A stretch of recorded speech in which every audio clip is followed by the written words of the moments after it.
काल इस्लामिक काही कंट्रीजकडून एक हिट लिस्ट तयार करण्यात आली, त्याच्यामध्ये तुमचंही नाव समावेश होता, अयोध्येचे महंत राजूदास यांचं नाव समावेश आणि उत्तराखंडचे मुख्यमंत्री सुद्धा दिसत आहेत. हिंदुत्वाची प्रखर हिंदुत्वाची भूमिका जे घेत आहेत त्यांना त्यांची हिटलिस्ट आहे, तर आमच्याकडे पण आमची हिटलिस्ट आहे ना. तर आपण बघू ना, ते लोक त्यांची हिटलिस्ट पूर्ण करतात की आम्ही आमची हिटलिस्ट पूर्ण करतो. आमची हिटलिस्ट नाही आहे का त्याच्यामध्ये दहशतवाद्यांच्या सगळ्यांची नाव आहे, तर त्यांनी त्यांच्या हिटलिस्टवर काम करावं, आम्ही आमच्या हिटलिस्टवर काम करू. त्यांच्यातल्या एकाला पण आम्ही लोक ठेवणार नाही, ही आमची पण आमच्या केंद्र आणि राज्य सरकारची तयारी आहे. म्हणून त्यांच्या हिटलिस्टपेक्षा आमच्या हिटलिस्टवर लक्ष द्या. एक बघा कसे कमी होतात सर. आणि मग बघू. आणि म्हणून आमच्या हिंदू राष्ट्रामध्ये कुठल्याही हिंदूला आमच्या सकट कोणालाही घाबरण्याची गरज नाही, कोणालाही चिंता करायची गरज नाही. आमचं केंद्र सरकार सक्षम आहे, आमचं राज्य सरकार आता सक्षम आहे.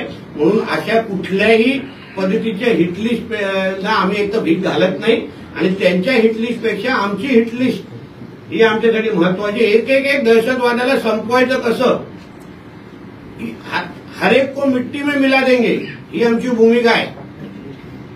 बघू पुढे काय होतं. मग सुरक्षेची काही मागणी केलेली आहे का वाढ करण्यासाठी तुम्ही? मला आडनाव राणे सर काल आमच्याकडून सुरक्षा लागते. सर शरद पवार सुरक्षा